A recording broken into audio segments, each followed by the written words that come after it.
Welcome to The Truth About Pet Cancer. I'm your host, Ty Bollinger. Thank you for signing up to watch this free 7-part docuseries.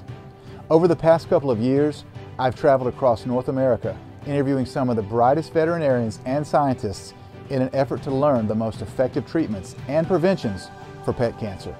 I'm excited to share this enlightening journey with you so that you can learn this life-saving information that will help you enjoy a happier and healthier life with your pet.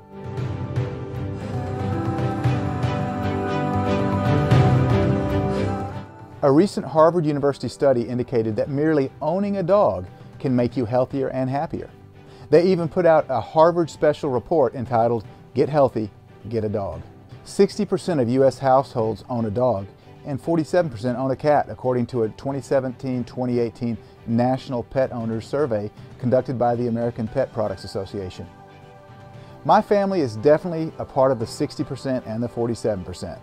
We have a German Shepherd named Grizzly, about a dozen cats, most of them I can't even remember their names, a thoroughbred horse named Black Thunder, a Shetland pony named Fluffy, and a mini horse named Beauty. So you might be asking, why would I be doing a documentary on pet cancer? Well, it's a very personal story for me. 22 years ago, my father, Graham Bollinger, was diagnosed with cancer. And he was dead within 25 days of diagnosis.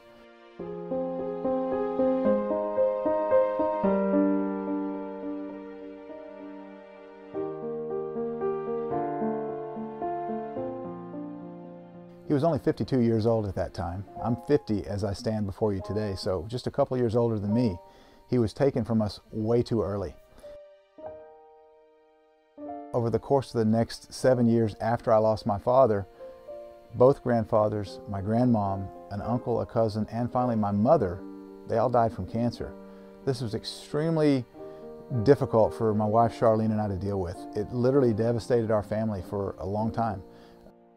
It seemed like the only thing that we thought about was somebody that had recently died from cancer. We began to do research on cancer because we didn't understand why our family members couldn't be saved.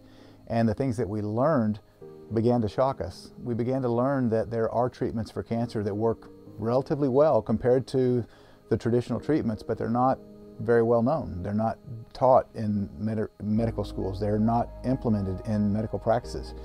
And we wanted people to know this information. I mean, it was really a burden on us. We didn't want other families to be devastated the way that we had been devastated by losing so many close family members. So from the very first, with Charlene and I, it was a mission to help educate people about the truth. We published our first book in 2006 and began to learn more as we went along. And it wasn't until 2014 that we hooked up with our current partner in The Truth About Cancer, Jonathan Hunsaker. And we formed The Truth About Cancer and began to produce documentaries to get this word out even more, because what we had done in the past was minuscule compared to our audience now. And this was just an effort to continue this mission to save lives, to educate, so that people don't have to lose loved ones to cancer because of lack of knowledge. And so it was only natural, after producing several documentaries over the last few years on people cancer, that people began to ask us, what can I do to help protect my pets? How can I save my pet? I just lost a pet to cancer. I wish I had known what I could do. And this was kind of a natural evolution for us to go from researching people cancer to pet cancer. And with the people cancer, we interviewed the experts, the top experts all over the world. In this pet cancer documentary, we've interviewed the top veterinarians across the United States and even the world to find the answers to pet cancer. And so that is why we're doing this. It's because we love you. It's because we want you to be healthy. We want your pets to be healthy. And we don't want any more people or pets to die because of a lack of knowledge.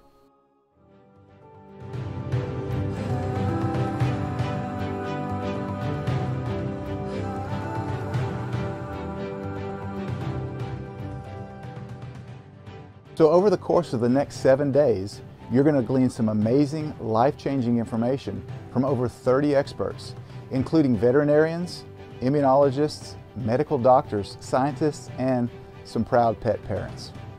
In episode 1, which you're about to see, we're going to uncover the true epidemic that is pet cancer, including some shocking statistics. We'll explore the current medical toolkit for treating pet cancer, and you'll learn about the war on cancer, the history of chemotherapy, and we'll attempt to determine how much veterinary research is truly independent. In episode number 2, we'll explore the pet food industry in great detail, and you'll learn some dirty little secrets from insiders, including how pet food is actually made, processed, and produced, and exactly where the ingredients come from. Together, we will examine the science of epigenetics and nutrigenomics. We'll scrutinize species-appropriate diets, the ketogenic diet, and we'll dive into the facts about kibble. Episode 3 is 100% devoted to uncovering the truth about pet vaccines. We're going to put vaccines under a microscope so that you can learn which ones are necessary, which ones are not, which ones are safe, which ones are dangerous, how often should you vaccinate. You might be shocked when you hear Dr. John Robb as he explains why they started vaccinating cats in the leg rather than the scruff. In episode 4, we'll examine environmental toxins, chemicals, pesticides, and an herbicide called glyphosate, determining just how much harm they are causing in our pets. What about these flea and tick collars? Or that heartworm medication? What about those cleaning products you're using in your home? And what about GMOs, genetically modified organisms, in the food supply? Are these things actually silent triggers that are causing pet cancer rates to skyrocket? Find out in episode 4. In episode 5, you will learn some practical and easy to follow steps on how to turn a C- pet diet into a B+ pet diet with very little additional cost. We'll examine the potentially damaging effects of stress on your pet, and you'll learn the actual science behind the phrase that laughter is the best medicine. And it'll be music to your ears when you hear a Grammy Award-winning artist describe the musical frequencies specifically used to heal pets. Do you have a smart meter in your home? Then you'll definitely want to tune in to episode number 5. In episode 6, you'll hear from experts using cannabis to treat pet cancer, sharing the stories of their own pets and their patients. You'll also learn specific methods to incorporate essential oils into your pet's daily health regimen and even his or her oral health. We'll examine the science of homeopathy and homotoxicology, and we'll learn why much of natural medicine is currently not included in the educational curriculum at both medical schools and veterinary schools. In episode 7, we learn some secrets from Asia and discover the ins and outs of Eastern medicine. And you'll be able to learn from a veterinarian who had the first department of acupuncture outside of China, right here in the USA. We'll learn which roots, exotic plants, and herbs from the Amazon are the most potent at fighting cancer. You'll get an up-close look at innovative surgical procedures which are helping pets stay cancer-free, and we'll hear some encouraging words from pet owners about their survivors and thrivers. Without a doubt, over the next 7 days, you're going to learn some incredible and groundbreaking information that will change the way you think about pet cancer. So get your pen and paper ready, buckle your seatbelt, because we're about to embark on a journey that might even save the life of your pet, or maybe even a family member.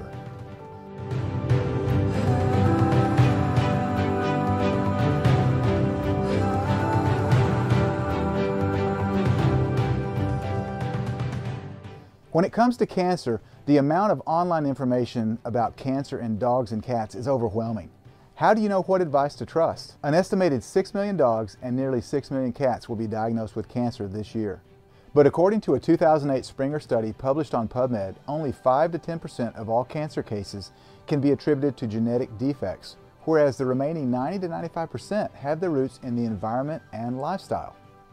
The environment-lifestyle component contains things like stress, sedentary lifestyle, toxins, pollution, infections, obesity, and of course diet. And pet cancer rates are definitely on the rise. You look back 50 years ago where some will say that the cancer rate may have been 1 in 100 dogs. Today, according to PhDs, the dog has the highest rate of cancer of any mammal on the planet. Literally from last year, them saying 1 in 2 to this year, 1 in 1.65 dogs will succumb to cancer. And 1 in 3 cats. Skeptics will say, oh, we're diagnosing it better, or we're diagnosing it earlier, and that just is not reality. Okay, we just never used to see it like that, and you'd see it keep on skyrocketing year after year. You would see more, where it's now the largest cause of death in animals. I ran across a study, and the study said that your dog is 4 times more likely to get breast cancer than you are, 8 times more likely to get bone cancer than you are, and up to 35 times more likely to get skin cancer than you are.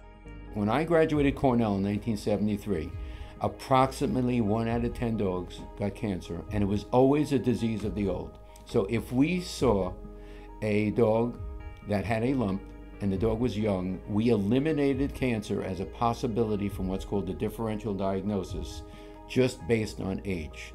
We do see commonly dogs under 18 months of age with terminal cancer. What used to be a disease of the old is now unfortunately a disease of the young. Why do you think that cancer is so pervasive in pets today? Well, it's not just pets, it's in people as well, especially in children, because the exposures, the environmental exposures that the smaller animals and smaller children get would be a much larger impact on their body than it would be in a larger animal or an adult. Now, we know that glyphosate and moreover the entire formulation of Roundup, which is what they used, is very toxic, and it has all sorts of effects on the body. And it was declared by the World Health Organization as a probable human carcinogen, class 2A. Now, they also determined that it is definitely a carcinogen for animals.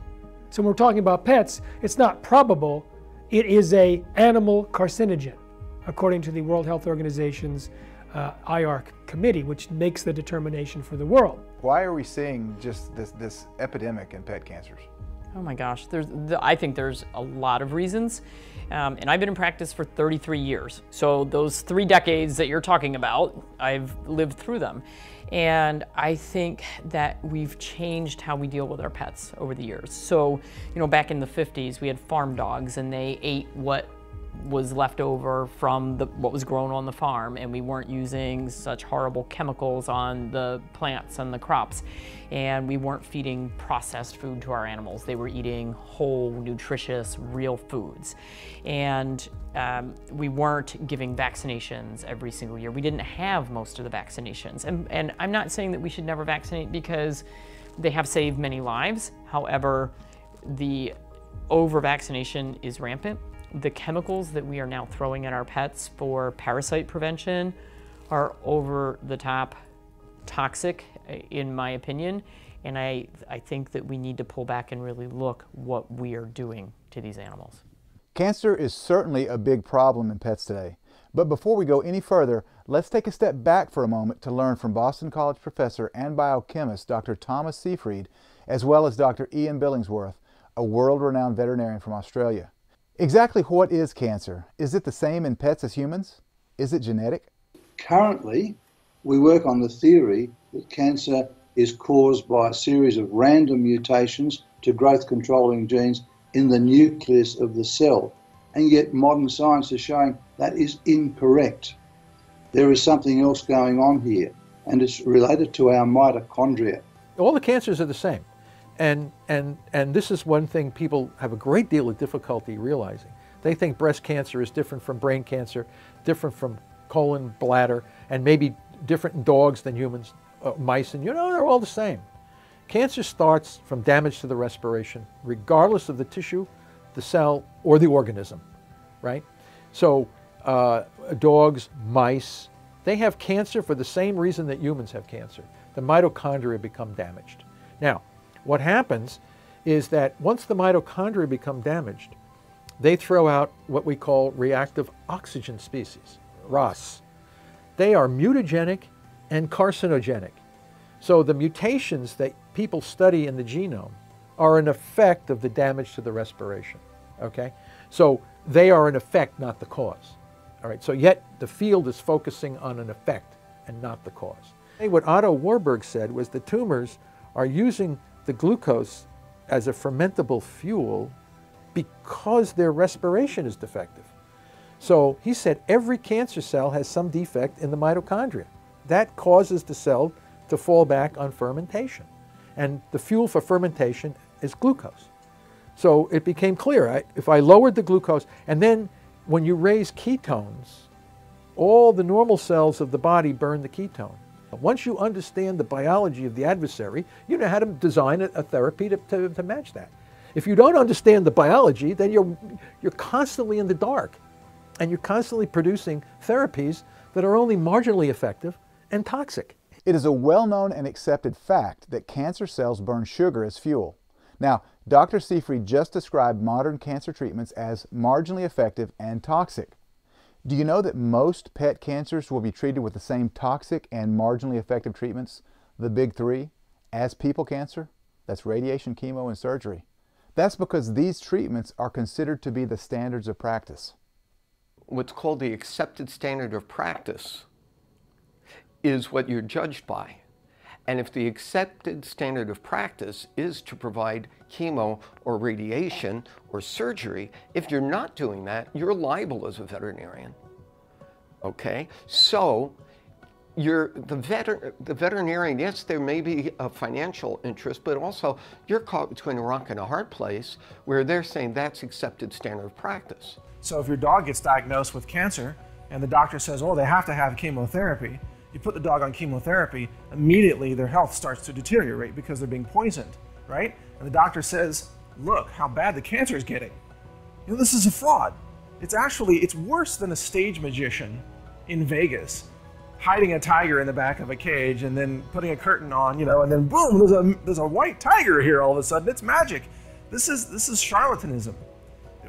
This is con artistry in medicine that is more deceptive than any kind of stage magic. So, you know, that's what these people are doing. They're conning pet owners into chemically poisoning their dogs and cats and calling it medicine, but it isn't. It's animal cruelty. It's the worst form of animal cruelty because that dog trusts you. You're their owner, you're their companion, you're their family, and you betray them when you poison them with chemotherapy. It would be much more compassionate to treat them holistically, support their quality of life, and even if they do die from cancer one day, at least it's a more natural death and not a painful, tormented chemical abuse of that animal. Some of the vets got up in arms because I had some of my students that became veterinarians, and some of the drug companies would come in with chemo for dogs, and then you would give the dog a similar structure of what we had for the human, and the dog would get sick as hell, you know, vomiting and diarrhea and all kinds of horrible things. And some of the vets said, we can't use this drug on our pets because it's animal cruelty. You know, it's animal, but we'll use it in the clinic for the human. So it's like, well, the human has all those problems, but people are fearful because they know that, well, if you have cancer, you're going to have to expect a lot of suffering. This is insane. What do you don't need to have this suffering. One of my aunts that had lymphoma and died pretty early in her mid-60s. And she said to me, one of her last things that she shared with me, she goes, don't ever do to an animal, it's yourself, what they did to me with chemo. You know, and I took that to heart, you know, because she didn't have great quality of life. I think the problem with these treatments is that instead of supporting and helping and enhancing the body's own immunity and defense, we end up poisoning the body. We end up really disrupting and disturbing the metabolism of the body, thinking that we're going to make it healthier. It's like pouring sewage in a lake and thinking that we're going to purify it by pouring sewage in it. So I think that we need to really see cancer treatments as the last ditch resort. Why would the standard of care be treatments that, according to the evidence, do not work very well? They should be used as a last-ditch resort, and they could even make the cancer worse. Let's have a look at the history of chemotherapy and learn more about the standard of care treatments in an effort to better understand this intriguing and important question. The first chemotherapy agents, and even some of the agents that are still used today, are derived from the mustard gases that were used to kill soldiers in the world wars. In order for having a maximum chance of fighting and overcoming cancer, we need an intact immune system. And that too makes the current approach of chemotherapy so unethical.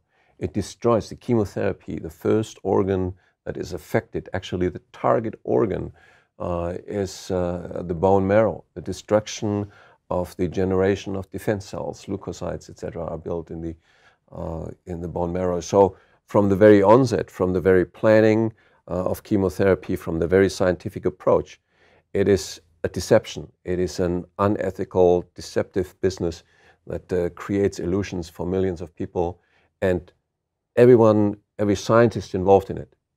I'm not blaming the doctors. They sometimes don't have the education to go at that length. But every scientist knows that it is a huge fraud.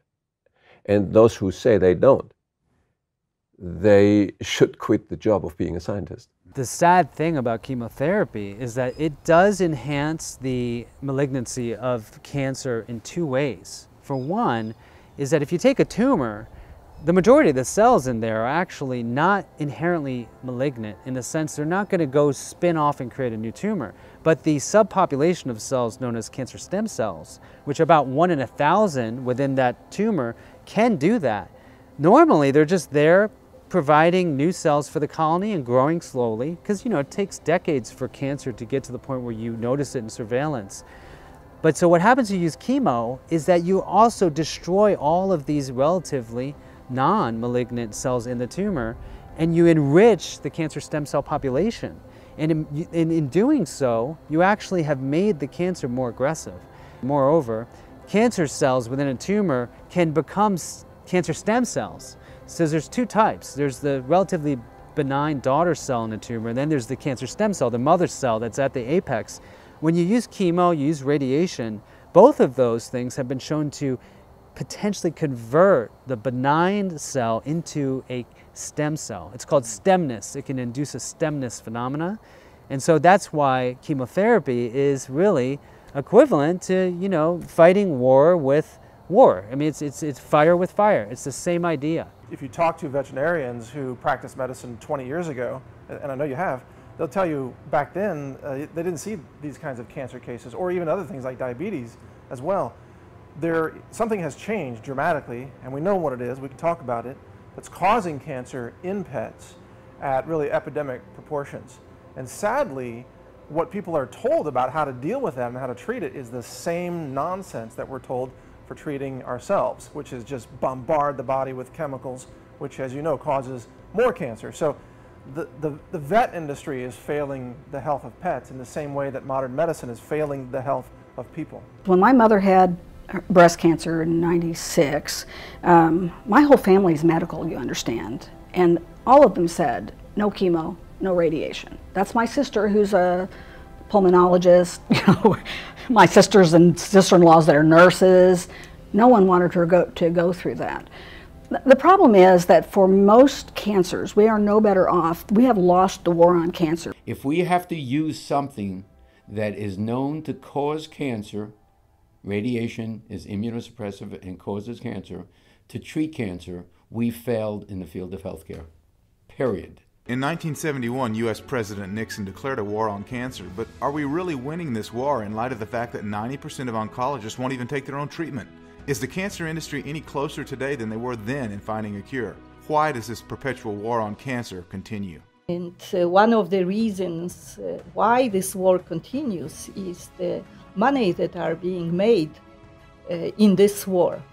And this refers to the treatments, so-called treatments that are being used in cancer, namely chemotherapy and radiation. Chemotherapy uses the most powerful toxins known to humans, and these toxins, of course, are being sold to us as substances that can kill cancer cells.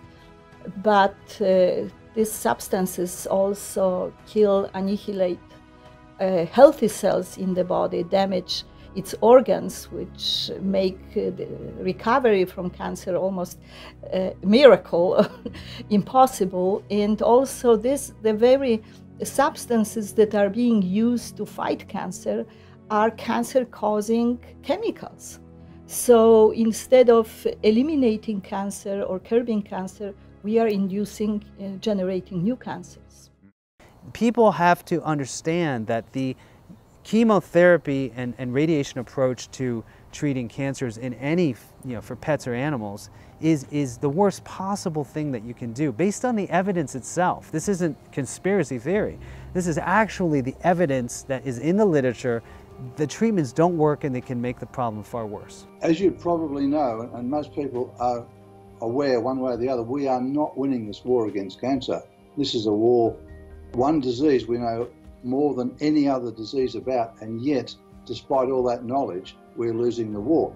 The treatments are creating the casualties. There is no question about that. To me, there's no such thing as like fighting cancer, and certainly we need to do research to look at treating different kinds of cancer, but I really think we should be emphasizing earlier.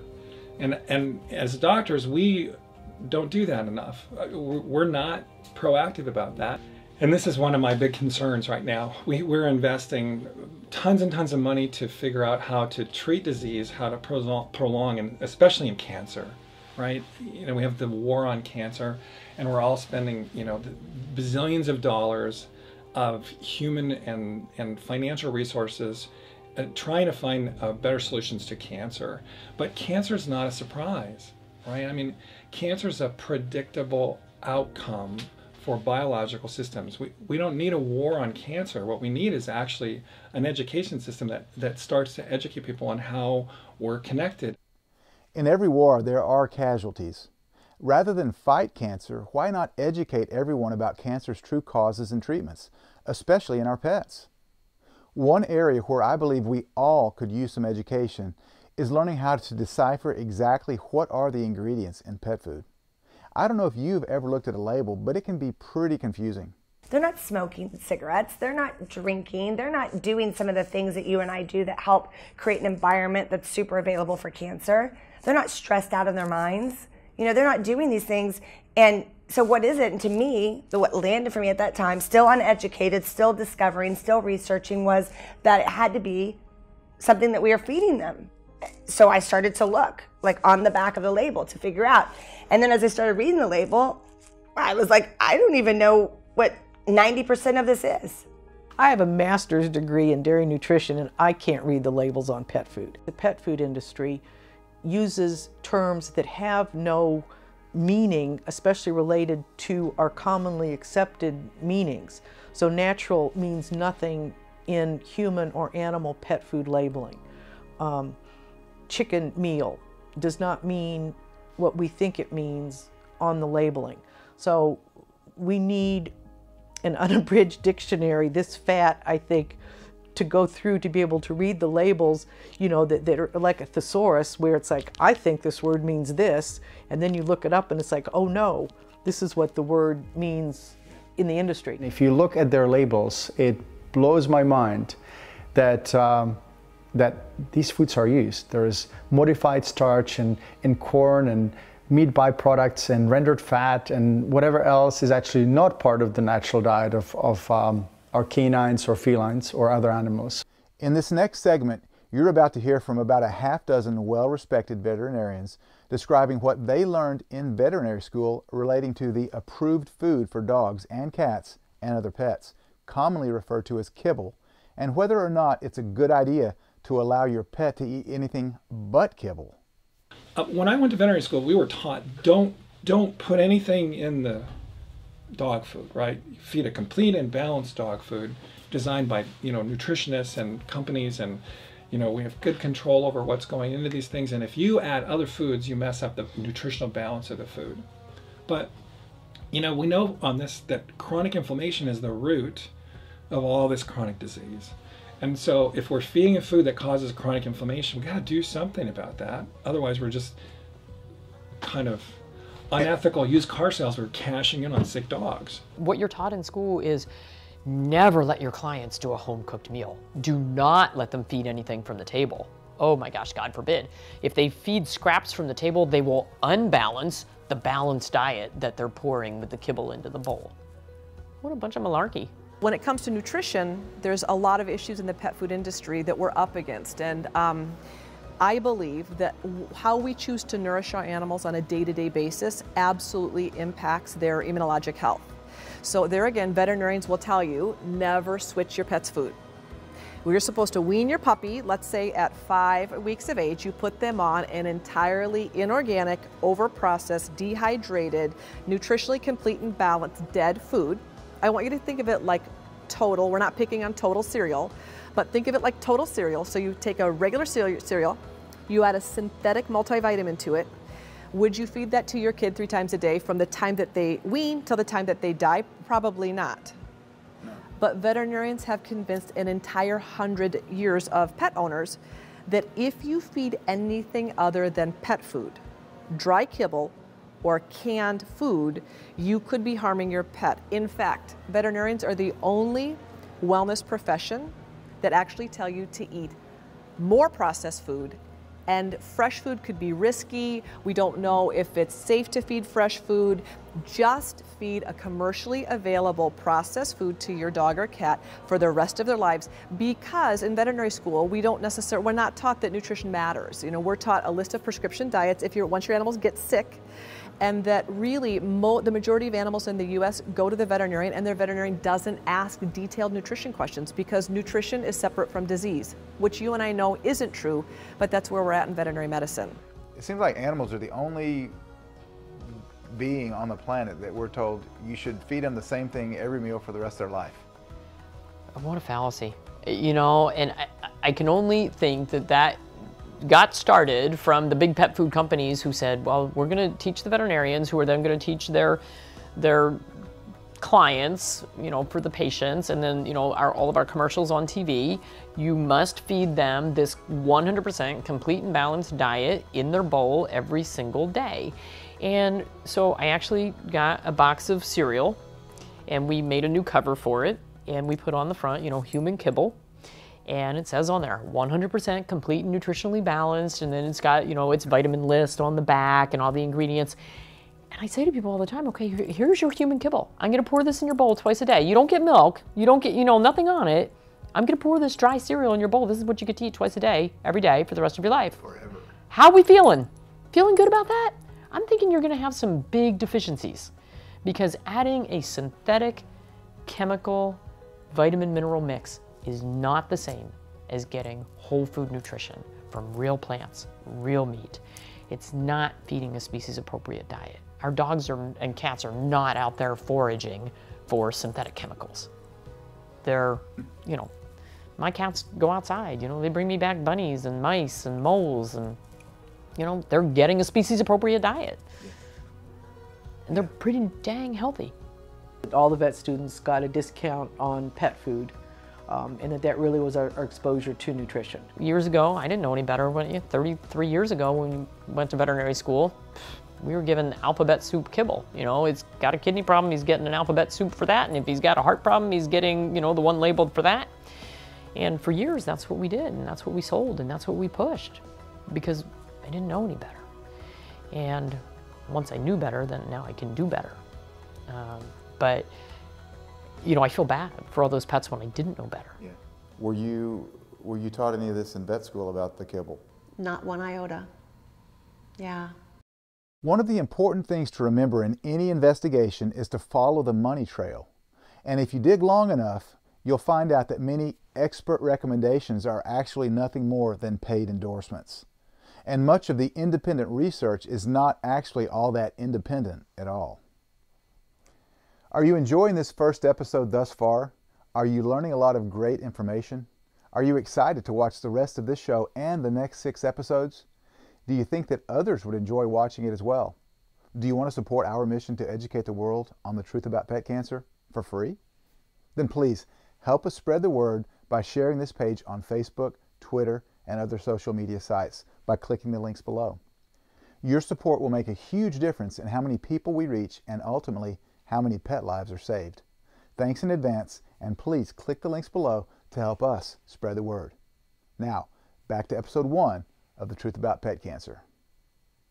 Because of the research dollars that drive people's ability to do research, to publish, to speak, to have positions, to have workers in their labs, I think that we are being misguided in this country because the research isn't done independently anymore. You know, way back it used to be that you'd have your universities do research, and it was independent. Now it's paid. There's no independence now. The cancer industry is based on the pharmaceutical model, where we have to treat cancer, and we're only allowed to treat cancer with the current standard of care, which is basically chemotherapy, radiotherapy, and those targeted therapies, none of which work. So we maintain this disease, and it's very important too that for the cancer model to work, that we maintain the Western diet, which is producing the cancer. So again, we have a perfect model for the pharmacology or pharmaceutical companies, or big pharma as some people call it. We have a Western program of nutrition that promotes the disease in dogs, cats and humans, and we have a pharmacological treatment that neither cures the disease nor prevents it, but it's the one that is allowed by law to be used. That's what a model.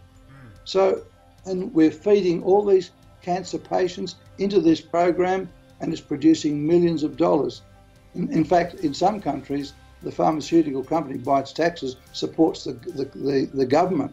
So, wow, we are in all sorts of trouble until we can overcome this enormous model. There is no doubt that current medicine is based upon the pharmaceutical model. I don't think anyone would dispute that. But what are the ramifications? Have you ever heard the term iatrogenic?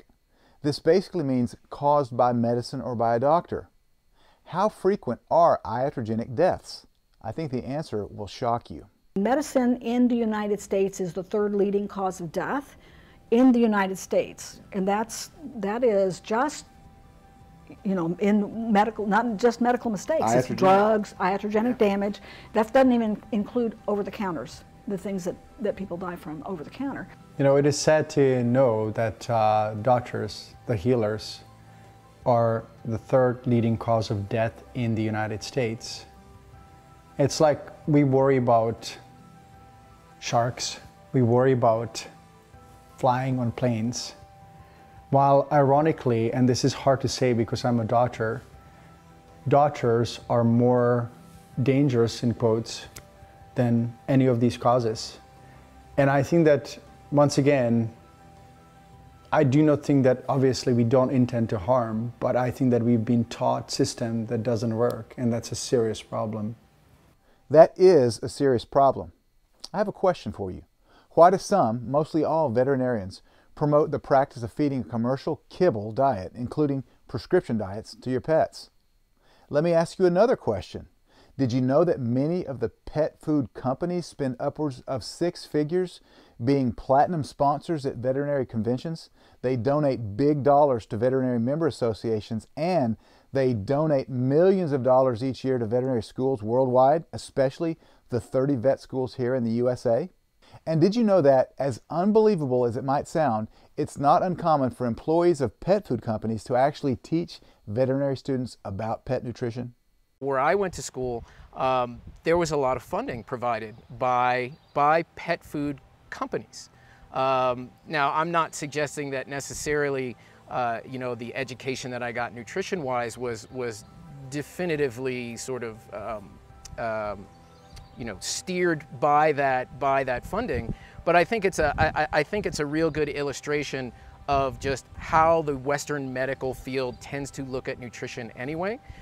You know, so just as a for example, you know, as a veterinary student, everybody in my class and every student in the veterinary school got a free bag of dog food from 2 different pet food companies every month. They did a really, really excellent job at buying brand loyalty at a very early age. And what the practical result of that is that most veterinarians, you know, they take a very oversimplified approach to nutrition. As vet students, we were all given free food from Science Diet from Hills. That was part of the program. So our nutrition exposure was pretty limited to like critical care nutrition, like in your, you know, medicine rounds for the really sick animals and trying to figure out how to feed them with feeding tubes, that kind of thing. And then the cattle rations, and then the food that we were getting from Hills for our own animals. And there wasn't much of anything about real nutrition. And you never really questioned it because, yeah, it's Science Diet. It's supposed to be better than the stuff you get at the grocery store, right? And so, you know, that's what we'd sell. And there's a prescription diet for every problem. And it comes in a bag and it's easy and you don't have to think about it. And I think that vet schools do their best within the frame what the professors and teachers know. I think that what happened is that we are the veterinary colleges are way too connected with drug companies and pet food companies in a way that they sponsor and finance the research that is done in universities. So I think that that's where the biggest disconnect and the biggest problem lies. Obviously, pet food companies are smart corporations. They know that when they start educating the veterinary students early in vet schools, that's the best chance to actually get them promote and use their product. So they basically have captured the education kind of curriculum in veterinary schools. I was at a meeting 2 weekends ago at a vet school and was kind of appalled to see in the hallway all the different big pharmaceutical companies and the big food companies, you know, had big bulletin boards filled with advertising to promote their products. So these kids in school are being, just the simple exposure that if Eli Lilly, Elanco, you know, is promoting this and offering these deals, and, you know, man, that's really good. That must mean that Elanco, you know, is top notch, because look what they're doing for us. So my question is this, you know, you're a trained veterinarian. You said you learned some information in your undergraduate on nutrition, but when you're in vet school, what did they teach you about what animals should be eating? Well, in vet school, they didn't really teach nutrition. You know, although they say vets learn nutrition better than medical doctors, which is really frightening, considering how poor I think the quality of nutritional education was in veterinary medicine. What they teach in veterinary medicine is dietetics. They teach you what diet to use for what condition. So, and the diets are commercially prepared, and the people that are teaching you what diets to use are the same people that are profiting from the sale of these diets. The veterinary colleges, I mean, they need financial support. I get it. AVMA needs financial support. AHA needs financial support. I get it. They get a lot of that financial support from the big 4 or 5 pet food companies. A ton of financial support. Is that a conflict of interest? I believe it is. For instance, there is a training group in the state of New Jersey that trains seeing eye dogs for the blind. They are heavily supported by one of the big pet food companies. And so any of those puppies that are in training in a family setting or after they are adopted and given to the blind person must be maintained on that food for life. Wow. They are not allowed to change. And so I get these seeing eye puppies that families are taking care of, and, you know, they're raising them until they're ready to be adopted. And, you know, they bring them in and they're suffering with just horrendous allergies, inflammation, inflammatory bowel disease, things that I know are being caused by their food. And yet I'm not allowed to change the diet away from that company's food. And I can't make them better with that. And, you know, if I had the opportunity to say, well, we're not going to use something processed. Let's use a whole food diet. Let's choose the foods that are going to be the right ones for your dog's digestion and your dog's system. We could make those dogs so happy. And instead, they get to suffer a life of chronic inflammation and allergy. When I was in veterinary school, I was excited. I had no money. I borrowed. I had scholarships. I worked part-time, and, you know, like, I did everything I could to survive, and I was elated that they were giving me free dog food, okay? And our nutrition course back then at Cornell, the nutritionist said, you are so busy with all your other courses. Here's all this information from different food companies, and just study that and you'll be fine.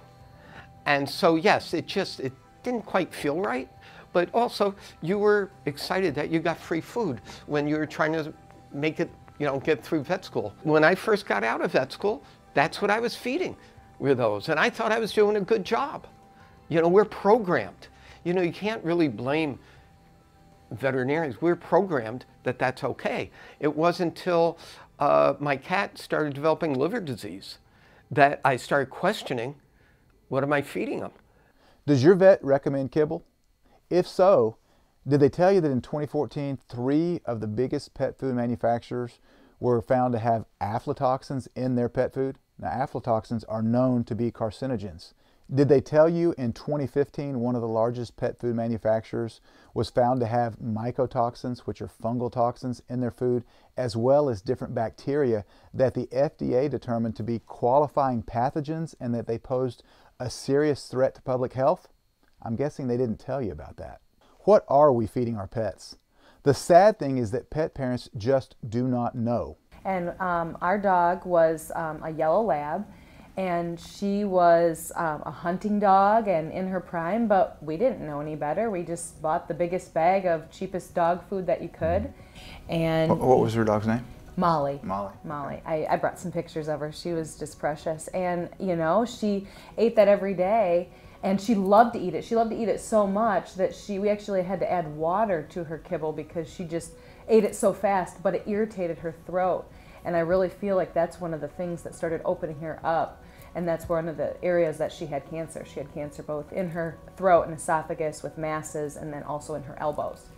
So it was pretty bad. And so what ended up happening with Molly? Well, she started having a hard time, and she was the one who would race the fastest and get this or that, you know, practice during hunting season first. And all of a sudden she started favoring one of her legs. And we had it tested, and they had found cancer. So they actually, they had to remove her entire arm.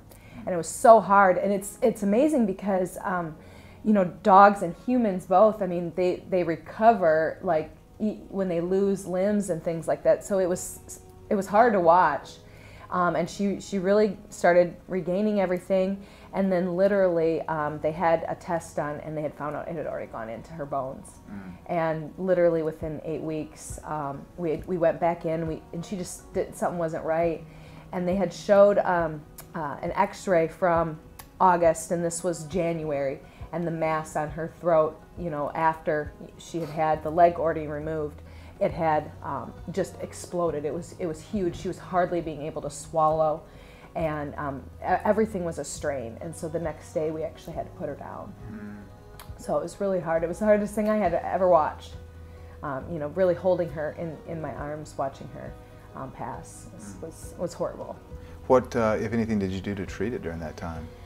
Well, I wish we would have known what we know now, but you know, her diet was definitely a huge factor, and she was so smart.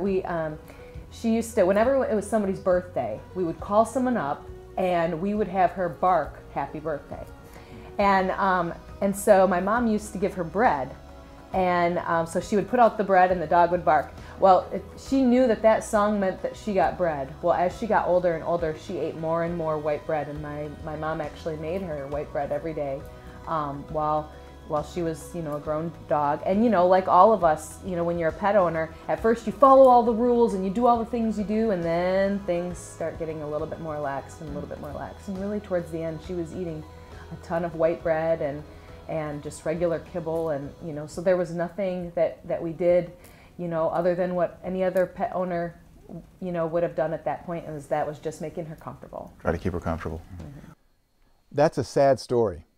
But why are we failing when it comes to treating cancer with conventional treatments like chemo and radiation? Why are we making such little progress?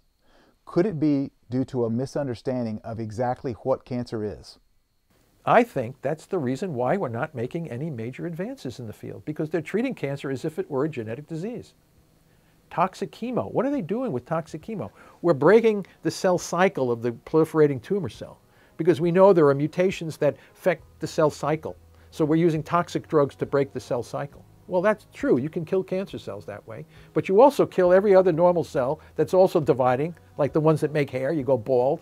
You know, you have problems with your digestive tract. You have problems with any kind of normal proliferating cell using a global strategy to radiation will kill dividing cells because it creates oxygen radicals that cause these tumor cells to break apart and you die, but you also harm the normal cells. And then with traditional veterinary medicine, what do? Instead of strengthening the immune system, we suppress it. We give them steroids, we give them, you know, cyclosporin, we give them Apoquel, we give them all these drugs that are going to shut down the immune system. But yet they've got all this chronic inflammation. Now what's the immune system supposed to do? Cancer wants to come on board? no problem. The immune system has no way to fight back. And if we have a disease where our treatments are failing, we usually ask the question in medicine, do we genuinely understand what we're dealing with? I mean, with metastatic cancer, if somebody gets metastatic cancer, or a dog or cat gets metastatic cancer, that is a virtual death sentence. And we don't have the power to beat this disease currently using the current standard of care. So have to ask the question, do we understand what this disease is? Do we understand the science about how to treat cancer, or is it dogma? Let's learn more about what drives modern cancer research. Driven by a dogma. The dogma is that cancer is a genetic disease that must be treated along these lines. So there's a dogmatic view of what this disease actually is. And once that dogma starts to fragment, you're going to start to see an opening of these alternative approaches that are non-toxic, that are ultimately going to be more successful than what's been done currently. You know, and we have evidence to support this. It's hard to get funding for this work. You know, it's, oh, what do you mean? The NIH isn't interested. The NIH thinks cancer is a genetic disease. Everybody on the review panel thinks cancer is a genetic disease. If it's if they say, oh, yeah, metabolism is very important in cancer, but the genes are causing the abnormal metabolism. No, it's the abnormal metabolism according to the genes. The genes are in effect, they're not the cause of this whole thing. Oh my God, you're telling me my whole worldview is upside down. And the answer is yes, it is. It's upside down. And look at the 1,600 dead people a day in the United States. That's the result of your upside down view of the disease. It's not a genetic disease in the sense that it's primarily caused by mutations.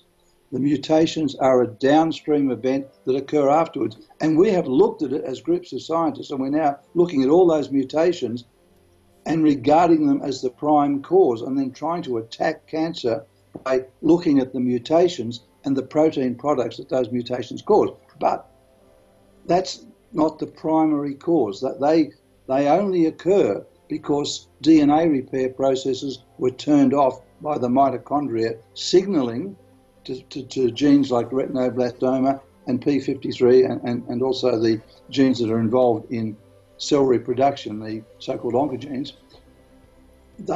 This is then the downstream events that cause those mutations. And we've looked at these effects of cancer and regarded them as the cause and tried to attack via those effects. Look at the board of Susan Komen breast cancer. Every one of the people, the scientists on the board of Susan Komen, thinks that cancer is a genetic disease. How do we know? Because we look at their publications. They're looking at gene mutations. Irrelevant. It's irrelevant. It doesn't make any sense. Consequently, more people get cancer and more people die. It's all in the textbooks. It's on the website of the National Cancer Institute. Cancer is a genetic disease. I have about 20 books here. Cancer is a genetic disease. So we indoctrinate physicians and scientists to read these textbooks and then go out and start studying all these mutations. We have the Broad Institute down here, $100 million institute studying mutations in cancer. It's irrelevant. Doesn't mean anything. Hard to say. It's terrible to say that in such a few words, that most of that is nonsense. It's not going to work because it's not a genetic disease. They screen millions of cancer mutations, and there's so many, it becomes mind-boggling to even comprehend how many defects they found in cancer cells. So to help out, they bring in the IBM computer called Watson. You know, he can win Jeopardy, he's the best chess player in the world, he can store massive amounts of data. So they bring that instrument down there to try to help people comprehend all the mutations. The problem is, no one told Watson that cancer is not a genetic disease, that it's a metabolic disease. The machine is a mindless instrument. It doesn't have the functional brain cells to know garbage in, garbage out, right? So consequently, the poor machine, right, is not that smart. Pet cancer is a big issue, and certainly both with dogs and cats, we know that it's actually, I would say, epidemic at this point. And it wasn't always the case. We know that cancer in dogs and cats both has a genetic component and also an environmental component. But it's interesting The genetic component is actually, in my experience, for the last 20 years of being in private practice, is actually less than 10%. Certainly it's there. And the reason that the genetics are there is, in my opinion, is that we have really overbred, we've misbred and overbred some of our most popular breeds. That has resulted in the last 200 years breeding father to daughter and mother to son, or brother-sister breeding, which ironically the AKC kind of condones and endorses, and that's a problem. The fact that we will paper pedigree dogs that are inbred, they call it line breeding because it doesn't sound good to call it incest. Okay. But the truth is, when we breed that closely, a lot of that DNA that's expressed isn't healthy and is vulnerable, weak, it's not desirable DNA. When we breed for phenotype, when we breed for aesthetics versus genetic resilience, that's also a problem. So humans have gotten in there, mucked things up because we're breeding animals to be bigger, stronger. A Rottweiler, people aren't interested in a 75-pound Rottweiler, they now want a 130-pound Rottie. People don't want a 10-pound Yorkie, they want a 3-pound Yorkie. And in my practice, I have two 2-pound Yorkies, which are the size of guinea pigs. So when we breed animals to be supersized or really tiny, that also allows, of course it's a novelty, but that doesn't necessarily help animals express their best DNA. We're also breeding for certain looks instead of great genetic resilience, and that's a big problem. But frustratingly, we also have the veterinary issue, and that's heartbreaking for me because I am a veterinarian. But conventional veterinarians, it's not that they're in any way trying to perpetuate this cancer issue. They're very alarmed, just as I am. The frustration is we're not taught in vet school how to identify lifestyle obstacles that we need to be helping clients remove in order to prevent cancer from occurring. We're not taught that. Okay. Veterinary schools in North America are reactive, which means we go to school and we learn how to identify symptoms of a disease and then what drugs to use to treat the symptoms, but we're not instructed or taught or mentored how to actually prevent disease from occurring. So we have a reactive veterinary model instead of a proactive veterinary model. So we're waiting until these animals get cancer, and then we have to talk about cutting it out, poisoning it out with chemotherapy, or burning it out with radiation, and those are the only options when we get to the point that we've been reactive. Again, we see that the veterinary education system is broken. I want to make it clear that this documentary is not intended to be anti-vet, and also that many of the veterinarians that I interviewed are not opposed to Western medicine. An integrative approach to health and wellness is what most vets are aiming for. Just like you and me, they just want pets to be healthy. I'm very grateful for it because I think it's necessary to have that foundation in medicine and primarily in, you know, what we learn is pathology. I mean, what's normal and then what's abnormal, and then, you know, the diseases and then the drugs or the surgery to help manage those diseases. I don't think there's time, for one thing, or any kind of emphasis on what it means to truly be healthy, what it means for an animal to be vitally healthy and thriving. There's a whole lot that goes into being healthy that is different than just preventing a disease or managing symptoms. To be clear, I had a very good veterinary education. I mean, I have no complaints about it, but you know, veterinary schools teach veterinarians within the scope of I guess what we will call conventional Western medicine. So you know, conventional pharmacology, conventional surgery, these sorts of things, and you know, all of those treatments absolutely have their benefit. You know, I to this day still practice Western medicine. I'm a really big fan, but what I came to learn over years of being a veterinarian is there are things that Western medicine can't address and can't fix. And what I learned from my studies as I began to learn things like Chinese medicine, acupuncture, herbal therapy, chiropractic, and just on, what I learned was there are actually many of these problems that Western medicine has a really hard time with. Complementary and alternative care actually works very well for. In fact, it's fascinating that there seems to be this almost sort of cosmic dovetail between the two, in the sense that where Western medicine tends to have problems is also where complementary medicine tends to do really well and vice versa. So it's really just a match made in heaven. I learned more about the whole digestive process, because it's not just about the food that the animals eat, it's how their bodies are able to or not able to process them. And we hear so much these days about the microbiome, this huge organism that really lives in us, of microorganisms, that we share the same environment, and we share the same food, and we share the same health. And so a healthy microbiome creates health in the animal. And so the diet and the digestion and the herbs were all very powerful tools that I learned to use and to interface, blend with the conventional therapies that I'd learned. And I knew even then that you can't practice alternative medicine unless you can practice good conventional medicine first. If you think about it, nature's integrated. You know, like people separate things. You know, the word analysis, anal, lysis, right? Yeah, sadly. Okay. But ana actually means to break apart, right? So analysis means to break it apart, to look at the pieces and figure out how it fits together. I mean, nature doesn't break it apart to learn. Nature actually puts it together in pieces, and the pieces all have a place. And my attitude is no one form of medicine has all the answers. What you do is you look at the benefits, the risks, and you weigh them. Okay, and then you say, what is best for my animal? There are times where I think Western medicine is fabulous, and I wouldn't give it up for anything.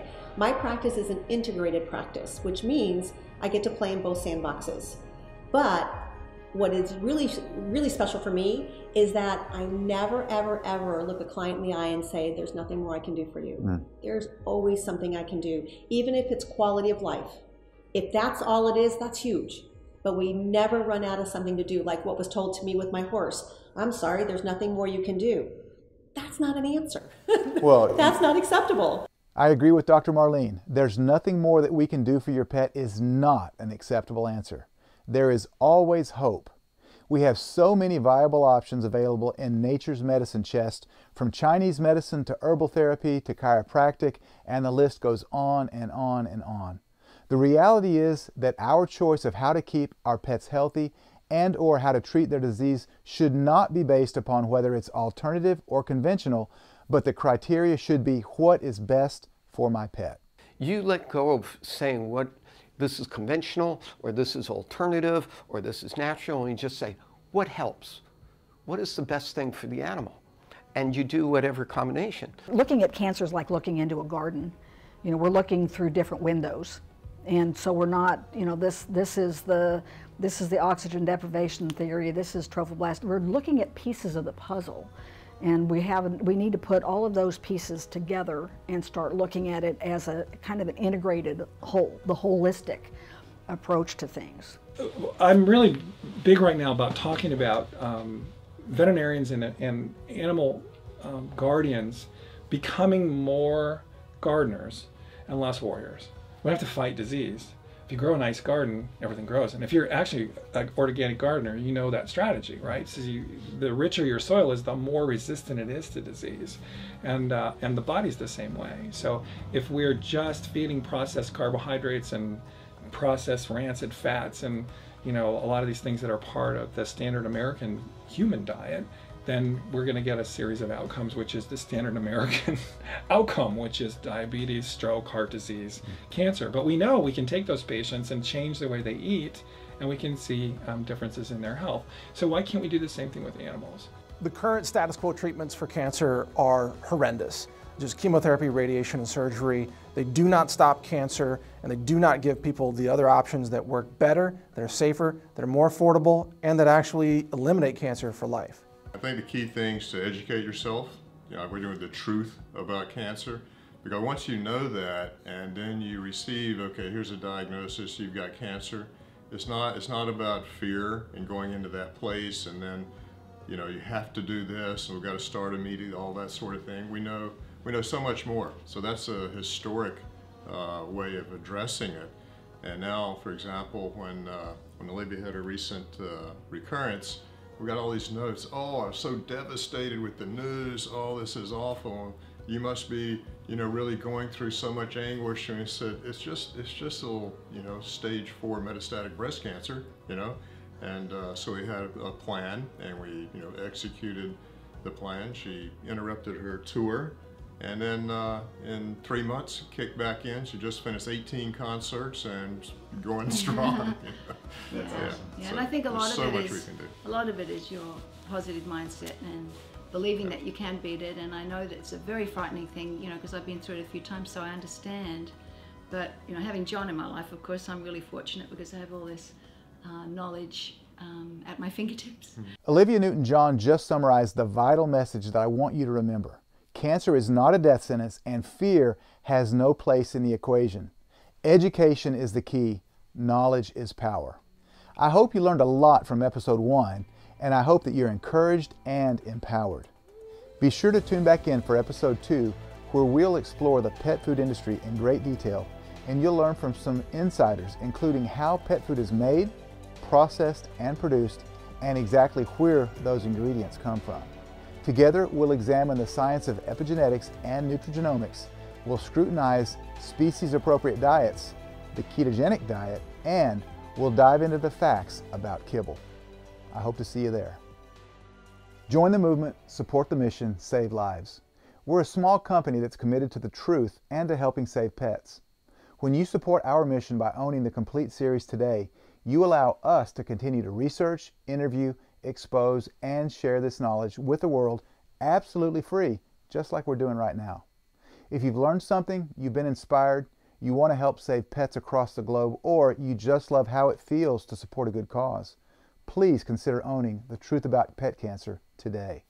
As always, a portion of each sale gets donated to charities that are doing real research and are focused on protecting our pets and keeping them cancer-free.